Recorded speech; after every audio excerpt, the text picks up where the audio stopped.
নমস্কার বন্ধুরা, মণিহাটি সার্বজনিক দুর্গোৎসব প্রায় 46তম বর্ষে পদার্পণ করলো। তারই আজ ঘট স্থাপনা করে শোভাযাত্রা, তারই ভিডিও আপনাদের সঙ্গে শেয়ার করলাম।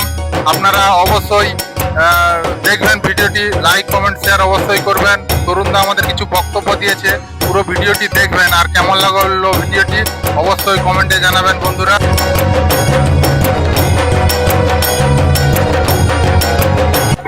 মণিহাটি সার্বজনীন দুর্গোৎসবের 46তম বর্ষে আজ মহাসপ্তমীর প্রাতকালে বর্ণাঢ্য শোভাযাত্রা সহকারে মায়ের মঙ্গল ঘটোত্তোলনের প্রক্রিয়া আমরা প্রায় সমাপ্তির পথে।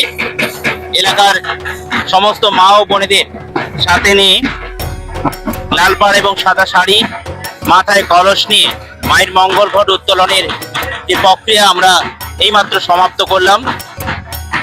এলাকার দূর দূরান্তের প্রতিটি মাতৃ দর্শনার্থীদের জানাই মণিহাটি সার্বজনীন দুর্গোৎসবের পক্ষ থেকে সাদর আহ্বান। আসুন আমাদের সুদৃশ্য মাতৃ প্রতিমা এবং বাজলো আলোর বেনু এই থিমের ওপর মাতৃমণ্ডপ দর্শন করুন। রাত্রিকালীন আলো রোশনাইয়ের মধ্য দিয়ে আমাদের মাতৃমণ্ডপ এবং মাতৃ প্রতিমা সুসজ্জিত হবে। আপনাদের অপেক্ষায় সবাই আমন্ত্রণ রয়েছে।